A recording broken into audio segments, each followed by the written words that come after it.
Good morning guys, welcome back to my YouTube channel. Alright, so ngayong araw ay tayo po ay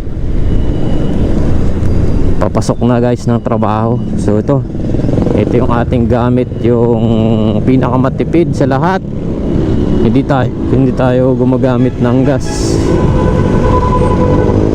No, hindi tayo gumagamit ng gas kasi ano lang to, e-bike.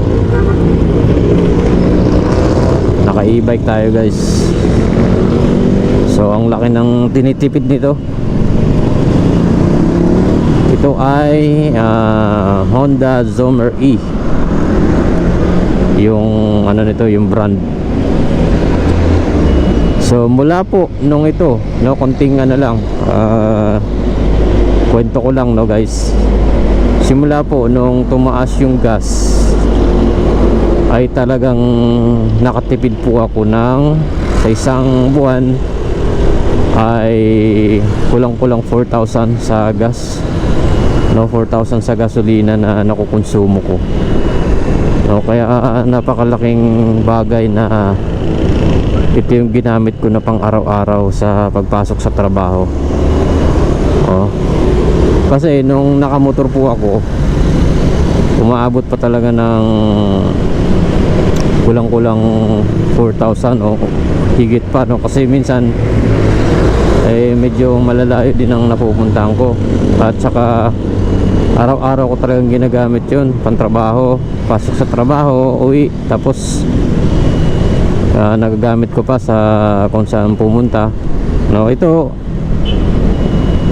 nagagamit ko rin to kahit saan ako pumunta, pero yun nga, talagang napakalaking bagay po talaga, dahil hindi po ako nagagas dito, no? Hindi po ako gumagamit ng gasolina, kaya napakalaking tipid ang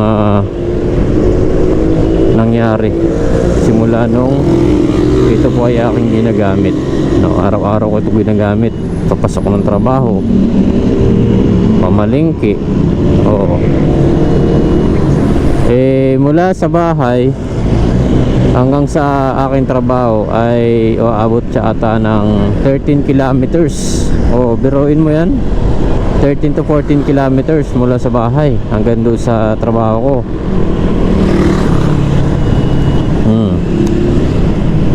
Araw-araw yun.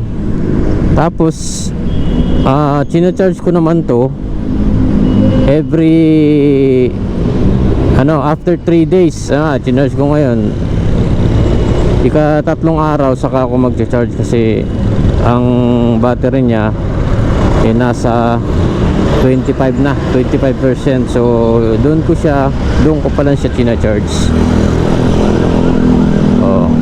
Tapos charge ko naman siya mga 3 hours.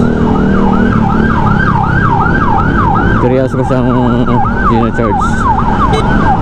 Fully charge na po yun, yung 3 hours na yun. Biruin mo yan. Tapos yung fully charge niya na 3 hours, 100% na fully charge, nagagamit ko ho ng 3 days, no? 3 days. So biruin mo yan, grabe ang tipid. Kaya hindi talaga ako hindi na ako mumotor. Ito na lang po yung ginagamit ko papasok ng trabaho. Nagagamit ko lang yung motor kapag kunwari pupunta ng ng probinsya, ayun, saka ko siya nagagamit.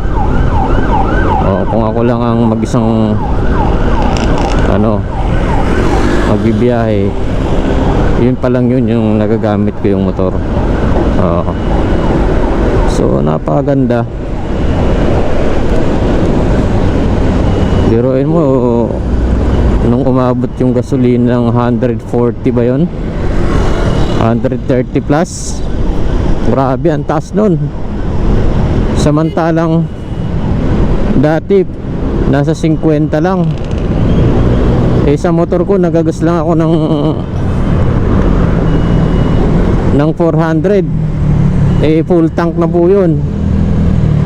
Yung 400 nung tumaas yung gas, 4 na litro lang. Grabe, di ba? Buti na lang nagkaroon tayo ng ganitong sasakyan, e-bike na talagang di kuryente, i-charge mo lang, malayo. Pagka-charge mo, malayo din ang napupuntahan, di ba? Kaya yun.